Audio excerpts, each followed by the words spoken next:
I remember you explaining the story of behind the names loony and toony. The word loony as also came to be used to describe someone is crazy. It is about the Canadian culture too. Would you tell that story again? Absolutely. So when Canada was getting rid of its $1 bill, um, they developed a coin, replaced the paper with a coin. And on one side, of course, was the Queen's head, but on the other side, they chose the symbol of the Canadian loon, which is a black and white bird that's very common on Canadian lakes. And it's got a very distinctive cry, and it's one that Canadians who've spent time in the wilderness will recognize the call of the loon.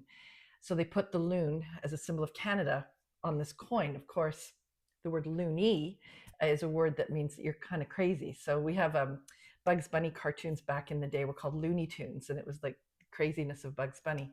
So it was an easy move for everybody to go, instead of calling it the loon, call it the loony.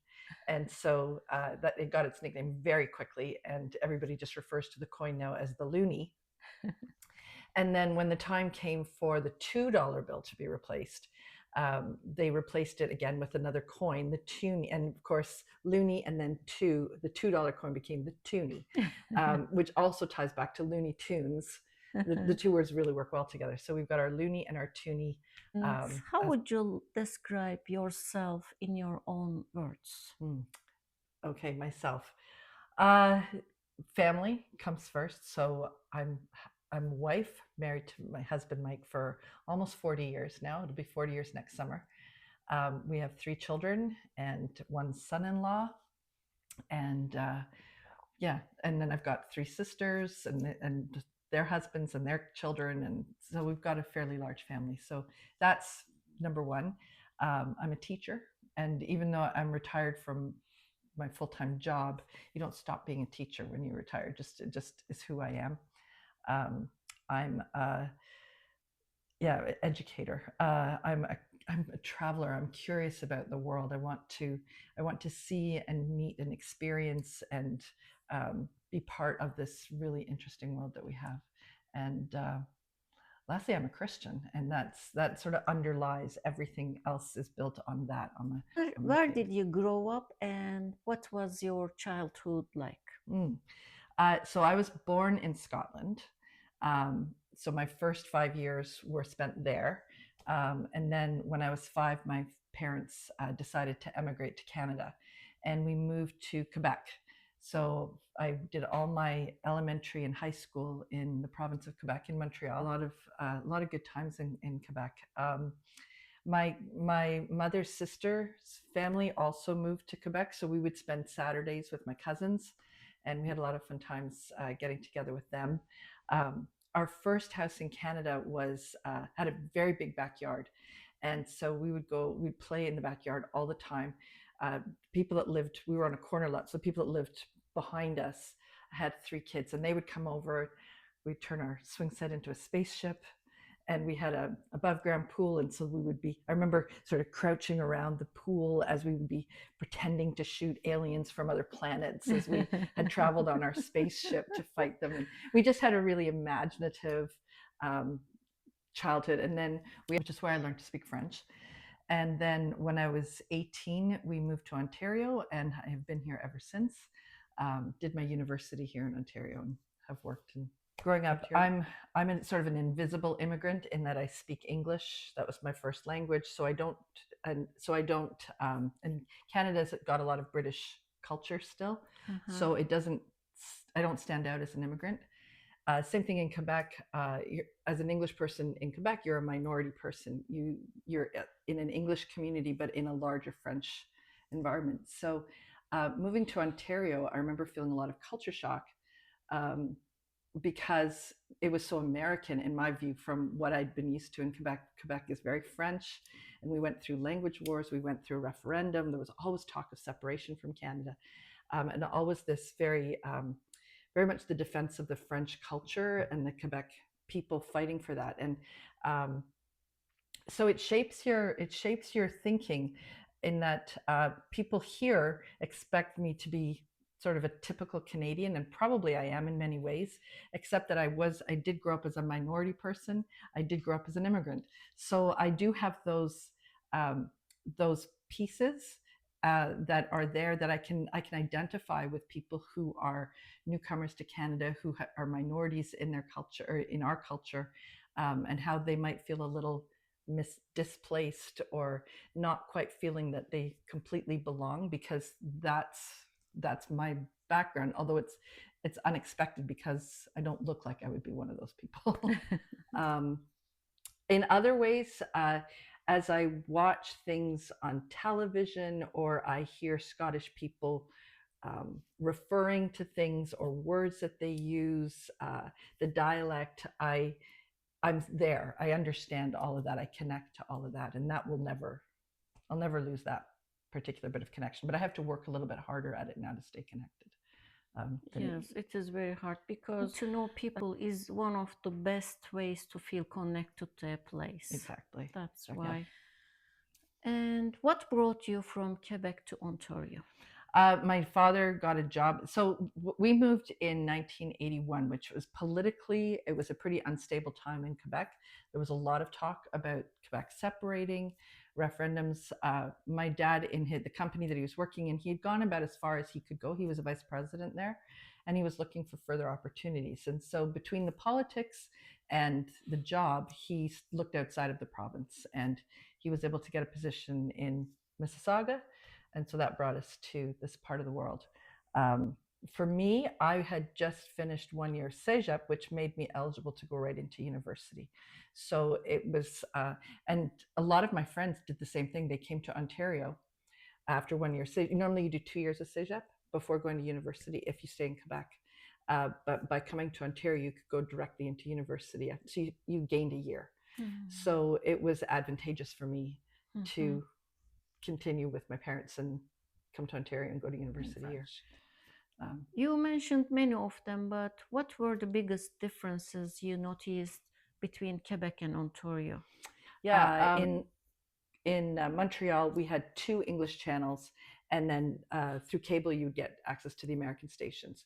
Moving down here, there was multiple English language channels. I couldn't even find the French channel, and there was, of course, all the American channels also. So right away, media was much more. There was much more choice, much more English available. The radio station I listened to in Montreal, which was an English language radio station, the DJs would frequently speak in French as well, so it would be more bilingual. Here, French is just not part of the world here. You don't see anything in French except on your cereal boxes. Yes. Quebec, very politically active. Everybody's thinking about politics and about their rights and provincial rights, and the relationship between the provincial government and the federal government was constantly being talked about. And here it's background noise. People can ignore what's going on and just get on with their daily lives. But it was very much front and center. So we grew up very politically aware. Yeah, because the other part of it was also, remember, I was a minority person. So there was always the fear of losing our rights. We had the right to go to school in English was one that was taken away from new immigrants while we were living there. I remember my mother being afraid that it would apply to people already in the system, that we would be pulled out of English school and forced into French school. That didn't happen, but that was the fear. I know now English people have lost the right to have a doctor serve you in English. It has to be in French, which is ridiculous to me, because if you don't speak French, how do you communicate something as important as your medical?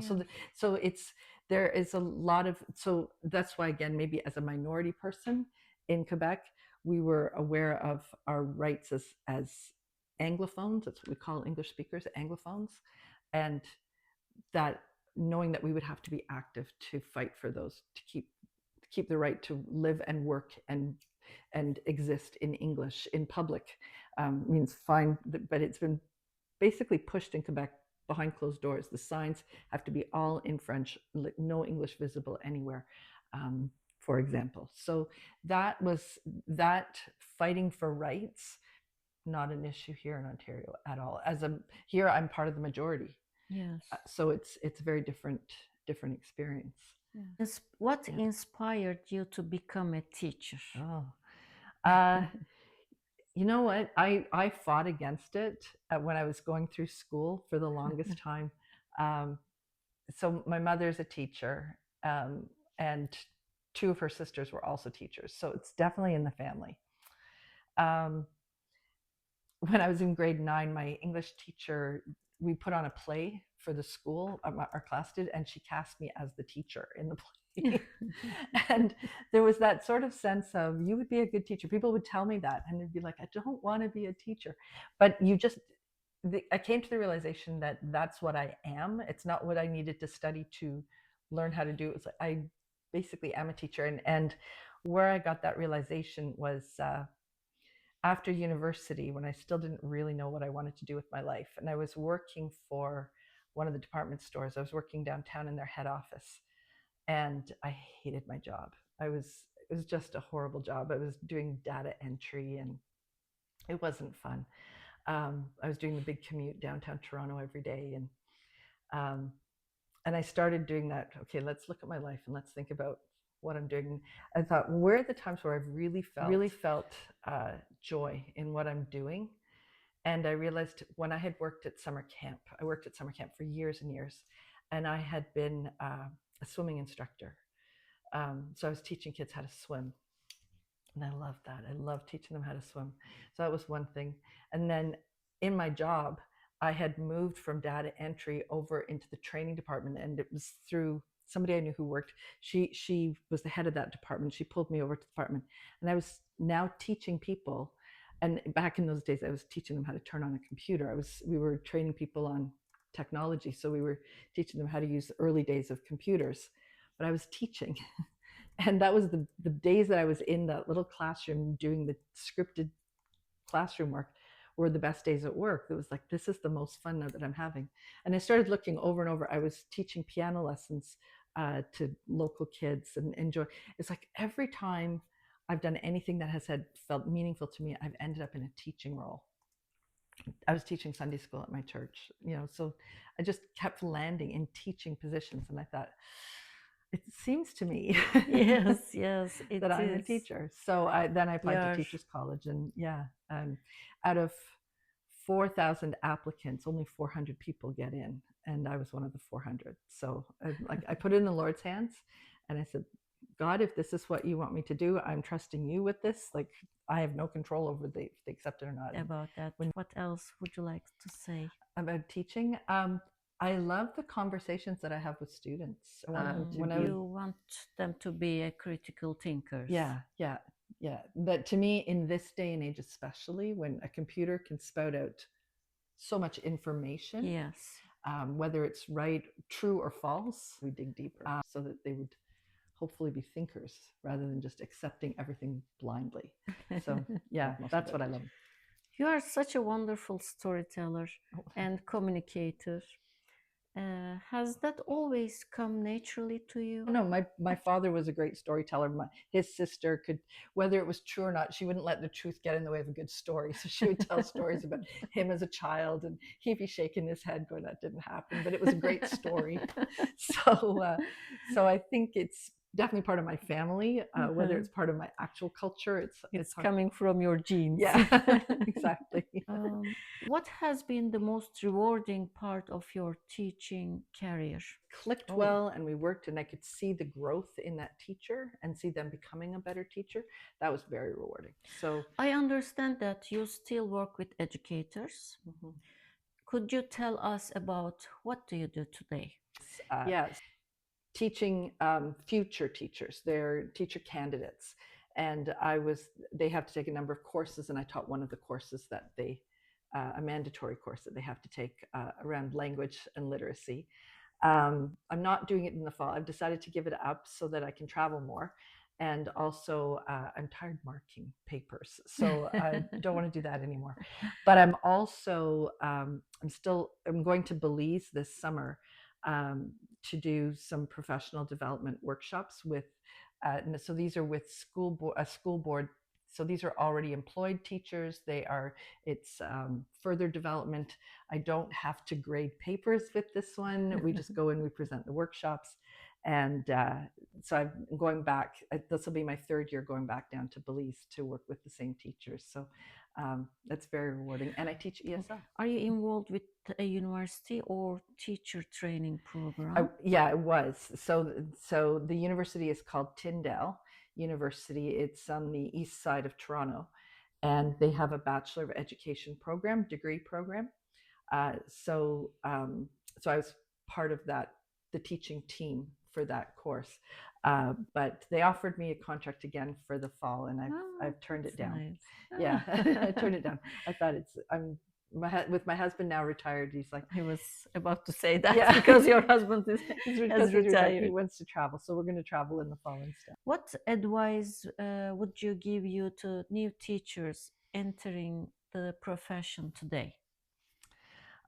Take it slow. It's an overwhelming job, and it's easy to feel that you have, to use an idiom, bitten off more than you can chew. That the job is too big for one person to do it. It's easy to feel overwhelmed by it, but it's a day-to-day, get through the day, and then get through the week, and then gradually you'll see the shape taking place of the month, and the lessons will come together. And it takes 3 or 4 years to really feel that you have got a good grasp of what you're doing in the classroom. So it's easy to get discouraged, but if you build the relationships with the students, when the job is frustrating, you think about the kids, and that will get, you might be their best part of their day. They may have terrible home life situations. They may have stresses that we don't have any idea about. But if they come to your class, and for the time that you have with them is a good part of their day, then the job is worth it. Yeah. How has education changed since you first started teaching? Yeah, computers. When I first started, I was writing report cards out by hand, and I'd pass them on to the next teacher. And then we got one computer in the classroom. And I would be competing with the students to use the computer. So I'd be using it after school. They'd be using it, and they'd take turns using it during the day. To when I left, every student had their own personal Chromebook, and there was a teacher computer that the kids didn't touch. So very, very different. And now, literally within months of me retiring, AI hit the classrooms, and AI is changing it again. So it's how do we use it morally and ethically? Yes. So how do we keep students from cheating? But using it as the tool that it's designed to be. It can make some things a lot better. I use it myself to create lesson plans for ESL or for my Sunday school class. So it's very useful. Canada has such diverse landscapes and cultures. How has living in different parts of Canada influenced your perspective? Yeah, when you travel across Canada, you become aware of regional differences. The Maritimes, there's very much a down home, plain spoken. They don't put on airs. They're not, you don't get the feeling that they're status driven. They're not looking for the designer labels, and they're just very open, very friendly, very down to earth people. We would have 69 different languages being spoken by the students in our school, just in this one little corner of Mississauga. So you can go to different restaurants, you can go to different stores, that no matter where you're from in the world, you can probably find more people from your homeland and feel at home in a foreign land. Then you go to other parts of the country and you get a very much stronger typical Canadian experience. So for example, Alberta has the cowboy persona, and it's people that I meet who've come from BC, like Colleen and other people, they have a very laid back sense of just Colleen is singer, and yeah, and yet she's very calm, She's just very take it as it goes kind of person. Yes. And other people that I've met from BC have that same sort of vibe about them, where they're. What aspects of Canadian culture do you appreciate the most?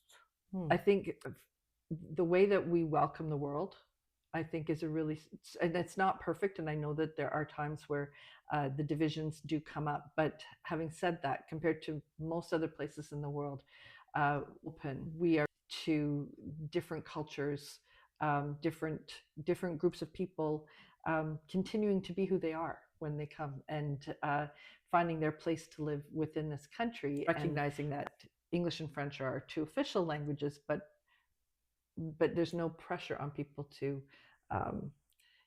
don't speak your language here. Like, you sometimes hear that when people go to other countries and they're not speaking the common language, and people say you need to speak this language, and I don't hear that here in Canada. People, Yes, you go yes. through this grocery store, the people who have been in Canada for more than 2 generations are pretty rare. My husband is one of them, but it's rare. They're the smaller group of people, the people who are either they're first generation Canadians or they're second generation Canadians, meaning that their parents were not born in Canada. That's the much larger group. Yes, It's that left is everything right. behind.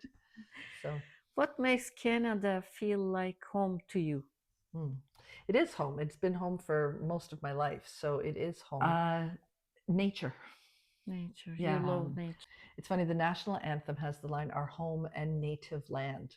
Yes. And I have never been able to sing that without feeling it's not my native land, because native means born. Yes, yes. So it's interesting that we have that line in our national anthem. And from first time I learned the song back when I was and understood what the word native meant, it'd be like, that's not me. And it's still to this day, it's not me.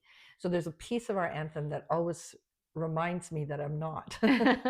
And yet the rest of it, I hear the anthem and my heart stirs, and this is my land. And it is the land. It's the fall colors. It's the snow in the winter. It's the winter. yeah. I love winter And time you can never get sick of. By the time you're sick of a season, it's time for the next one to start. So just as you're getting really tired of winter, spring arrives, and as you get tired of the heat of summer, fall arrives. So okay, your husband's work involved a lot of travel. You have mentioned about it. Yeah. How did that influence your life and outlook? So travel had always been part of my family, and my father traveled for work. So for a lot of my life with my parents, my dad was away on business. He would be gone for 3 or 4 days, and then he'd be back on the weekend. So we went away for a honeymoon, and then to the UK, and we did 3 weeks all over the United Kingdom. We went down to England, and we did, I think, 3,000 miles or kilometers on our rental car. So that was built into the two of us, was how much we really enjoy seeing the world. What places are still on your travel wish list? My bucket list. So we have done 6 continents. We've got the 7th. So we have booked a trip to New Zealand and Australia for January. We're going to China in October. But I have never been to Scandinavia. It's surprising to me that I've been to many places in Asia, but Scandinavia, which is a lot closer and is also closer to my birthplace, that I've never actually made it to Norway or Sweden or Finland or Denmark. So that's very much on my bucket list. I feel there's a lot more of Europe. Once we get tired of these really far away places on the other side of the world, we'll come back, and I'd like to go to Turkey. I would like to go to. You haven't been in Turkey? No, I haven't. I've looked at it across this. I was on a ship in the Mediterranean on the east coast of Greece, and so you look across, and we're looking at Turkey, and that's the closest I've come. I don't know. And you are gonna go. I am going to go. I'm going to go. So there's other places in the Middle East that I'd like to go as well. If you go to in June or May, please stop by at our rose garden. Oh yes. Okay, we need to plan it for a May or a June. Yes. I'd like to go to Israel. I'd like to go to Lebanon. There's places in Africa that I like. Although we've been to Egypt, which has put us on the African continent, I would like to go to South Africa and see the true Africa. Egypt is the Arab Africa. Yes. I would like to see the African Africa, yes. where you see the lions and the tigers. And so, what have your travels taught you about people and culture? realizes people are people. So there's so Yes, you you're you right. when politics or cultures or stereotypes get involved, there's a habit to other people. Like if we don't know much about them, you can tell people can say things about a large group of people, and it dehumanizes them, and builds barriers between them. Oh, they are like that. And when you go into it and you meet people, your people are people. They laugh, they cry, they have the same life experiences, they fight with their spouse, their children don't listen to them, like it's Yeah. all the same problems. um, and they laugh at the same things. And you know like I grew up during the Cold War, and so the Soviet Union was the big bad Soviet Union, and it was the enemy of us, and blah blah blah. Um, and I remember during that time, Canada would play the Soviets in hockey.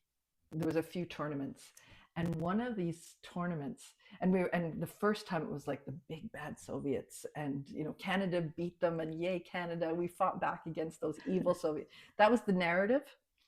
So a couple of years later, there was another tournament, and the Russian team happened to be having a practice at the arena that was across from my school. And so my best friend, who walked to school, she went up to the arena to get the autographs of the Russian hockey players. And I remember thinking, like, you went to the big bad Russians?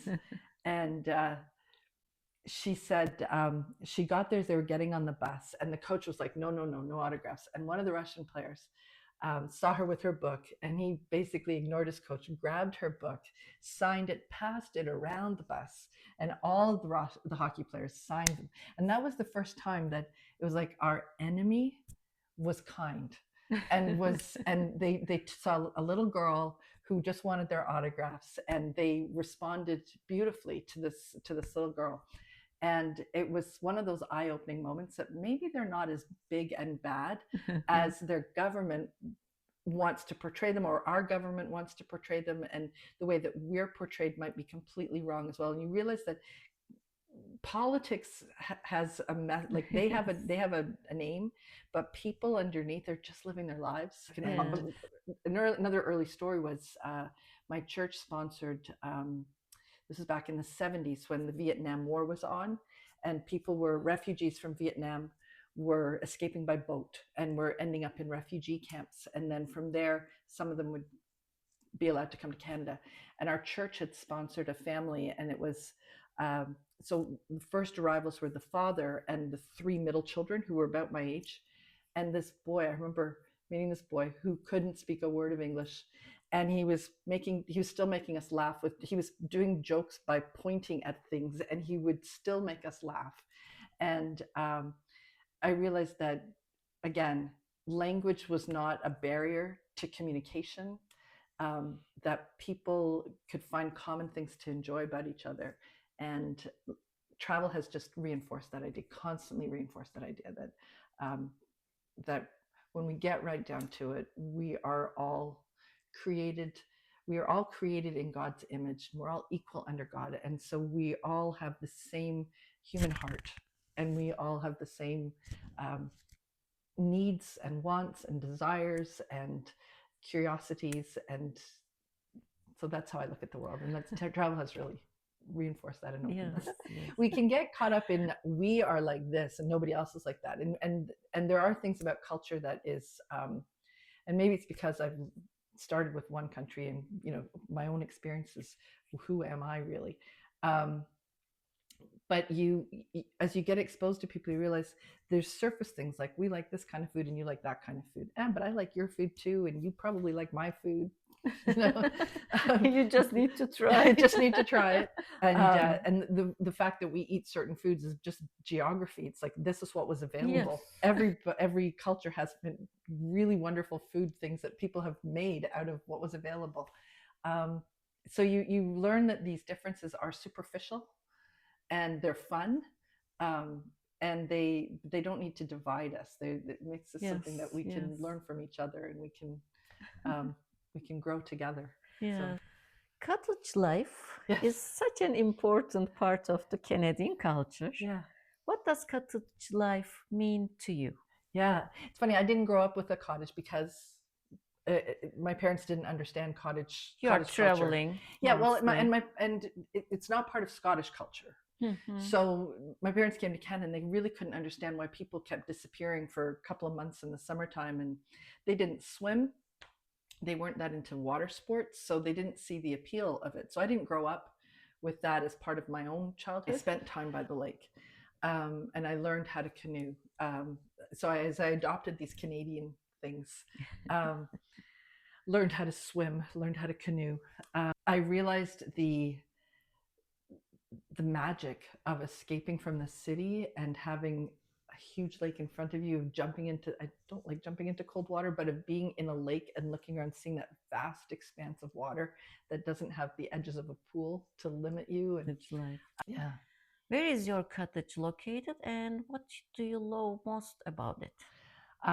It is located about 45 kilometers east of Bracebridge, which is straight up Highway 11 and over.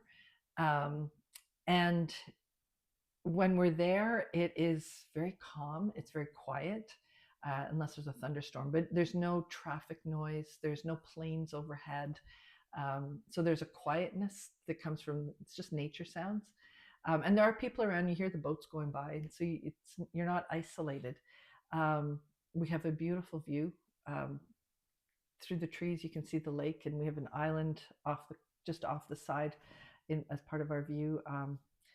And it's just a really nice place. And then, of course, I can invite friends to come up and spend time with us. And this current place, we've only had it since October, so we're just now getting into. We've had friends through the winter, but people being able to actually use the water and being able to actually sit on the dock and just talk.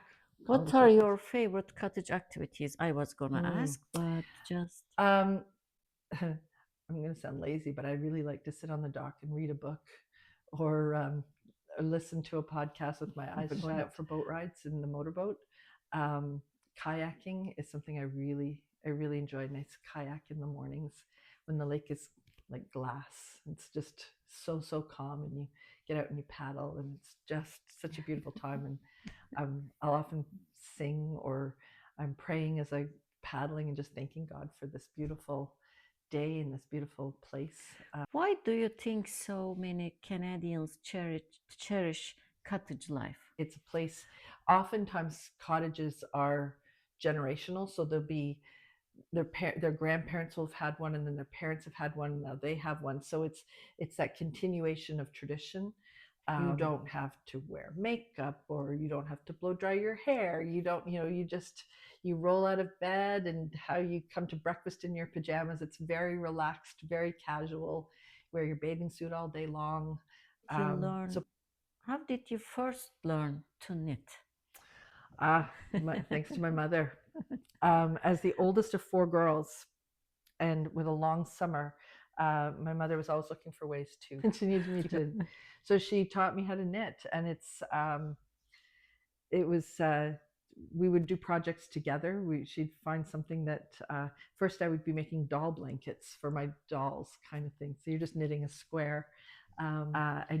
We did a poncho together. So she did half of it and I did the other half, and it was a complicated pattern. It was like a lacy pattern. It had holes in it. Like, there was a lot of complicated knitting stitches in this, and I did that when I was about 10. I can still see the poncho. It is the best way to learn, to start with the complicated ones, I believe. Yeah. My grandmother made us to knit the hardest one with the pattern. After that, everything was easy. Absolutely. It's like the blankets were how to learn just your basic knit, stitch, and purl stitch. Like, you have to get comfortable with those before you can do much more. But that's a very Scottish thing with the stranded knitting, and that was my first time doing that.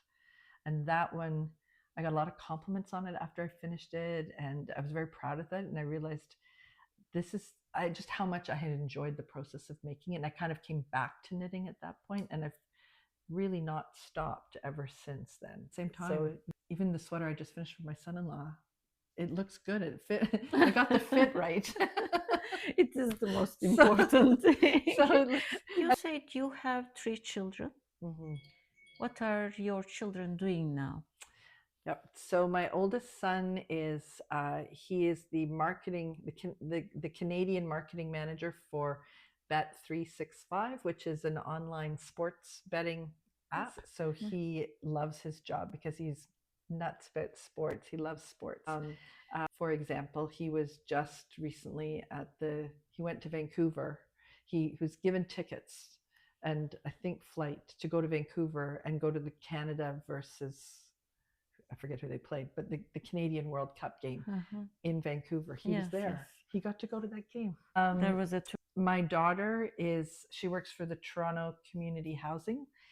She is a manager in the digital communications part of the organization. So she works from home mostly, but then there's times when she needs to go on site. They're doing something at some part in Toronto, so she has to go down. But she loves her job. She's very good at it. She was promoted just recently, so they're happy about that. And her husband is a carpenter. He's a cabinet maker, so he makes furniture and he does some beautiful work. And my youngest son is he does geological surveying. And their company is hired by mining companies, so he will go to remote parts of the world to survey the landscape for whatever it is the company. So they might be looking for copper or for gold or for lithium or whatever, like whatever they're hired to find. My background is geoscience. Oh, okay. I have an MBA. Oh, okay. For landsliding was my MBA subject. Okay. Has just been in Idaho in the U.S. Probably looking for oil and gas there because it's south of Alberta, and Alberta has oil and gas. So Idaho probably could have oil and gas as well. Yes. And he wanted to travel. He's working on getting his British passport. They have citizenship through me. Travel. My kid. None of us can go to the UK right now until we get our British passports. So there's work off the coast of Scotland. There's gas reserves in the North Sea. What life lesson has stayed with you throughout the years? Oh, I was just thinking one thing that I haven't really talked. I'm going to sort of go sideways a little bit. I'll come back to that as I kind of pull my thoughts around it. But I haven't really talked about how important my church has been in all of this, and my faith is in all of this. And that's one of those bedrock pieces of my life, is that we've been in the same church for 40 years. And it's had its ups and downs, and we're growing and being with a group of people for that length of time, and people have come and gone over that time, but being in that place for that length of time has taught me the importance of through and not giving up when times are hard, but seeing it through. And that's as well where my faith comes into it, in that believing that this is where Jesus wants me to be, and until I feel that he's moved me someplace else, I'm going to stay, and trusting that that this is what's right for me to do this. And that principle has kind of held through a number of things, where I'm not quick to give up on something, and not quick to give up on friendships, not quick to give up on relationships, not quick to give up on even where we live in our house, unless there's a really compelling reason that says otherwise. That idea of commitment and of loyalty and stability. So that for me, that's been, as I said, when tough times have come along, and you think, I just would like to be done with this. It would be so much easier to run away. Instead of doing that, saying, but if I run away, what change? How does that resolve the situation? Is that the best solution to the situation, or is staying and seeing it through more? Is that a better choice? And not going to leave unless I really feel like this is the right thing to do, rather than I don't want to be here, I'm going to go. um, I think that for me has been one of those foundational life lessons for me. Every time I have done that and stayed and seen something through, it has been really really important for me. Like, it's been really good for me to see how it resolves, but also to see the blessing that comes with that, to see the healing that comes with that. When reap a reward of when you struggled with something and you don't quit on it, but you keep going through it, is just so much more rewarding than if you had run away and just said, I'm just not going to go there anymore. It's a different kind of, you don't feel a sense of victory or of accomplishment if you run away. You might not have that stress anymore, but you don't get any blessing from the stress leaving your life. But when you've gone through it, you are building a meaningful life. I have learned that if I stay and go through the problem, and yes, there may be tears and there may be sleepless nights, yes, but you get through it to the other side, the relationships are better. We have come back together and we're stronger together after the difficulty. I think about that with my children. There were times raising teenagers where life can get very stressful. Working through that, I have a great relationship with my kids now. And I think it's partly because of those hard times that we have grown past that, and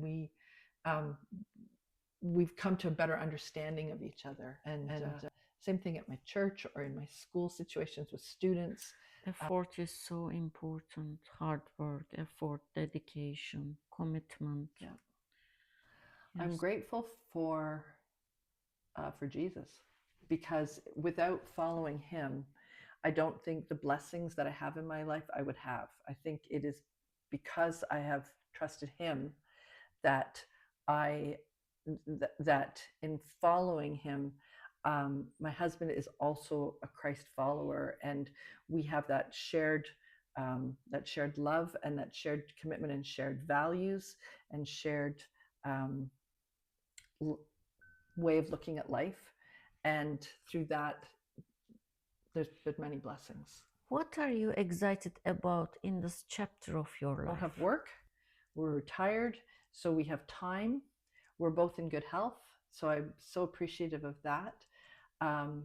Our kids are doing well, so we have time to travel, obviously, but we have time to enjoy our friends. We have time to enjoy our cottage. We have time. It's the time. That's what I'm most appreciative. We have the time to spend on the things that have a lot of meaning for us. So that's what I'm excited for. I was thinking about your husband is a very good rider. Yes, yeah, he's an athlete. I always say to friends, Valery's husband riding 100 kilometers in a day. How could that be possible? Yeah, it's a lot of hard work. Yes. Tomorrow he's in a triathlon, and so for this one he has to swim for 1.5 kilometers, and then he has to run, what's the run, 10 or 15 kilometer run, and then a 40 kilometer bike ride. They end with the run, so it's the swim. What and then an effort. So he swims for 1.5 kilometers, then on the bike for 40 kilometers, and then run for either 10 or 15 kilometers. I will be there just cheering him on. That's good. Maybe I can ask you. It says 3 words that best describe your life today. My life today. It says 3 words, but yeah, it's interesting. There's always new things happening and new adventures and new opportunities. So I find it very interesting. This is going to be more than one word, but it's the pacing is good. So I'm busy without being over busy. So I don't have that feeling of stress that I used to have when I was working and I had too many things to do. Now I have enough things to do, but I don't feel that I'm always have something like that. Panic feeling is gone. So it's a nice busy, and it's relationship. It's about relationships. So when I retired, that was one of Which my is so goals. hard. Yeah, but it's about fostering friendships, fostering family Yes, relationships. yes. It's about relationships. So that's, Very nice it's too. been a pleasure. It's always fun to talk with you as well. And Oh, thank you I very so much. enjoy learning Thank about you. all things Turkey from you. Thank you very much. And the number of times I say, I have this friend from Turkey, and this da da da da da. Yeah. Trying to do many things. Exactly. It's So great. yeah. Thank you very much, Valery. Thanks for the opportunity. Thanks for thinking of me. So I appreciate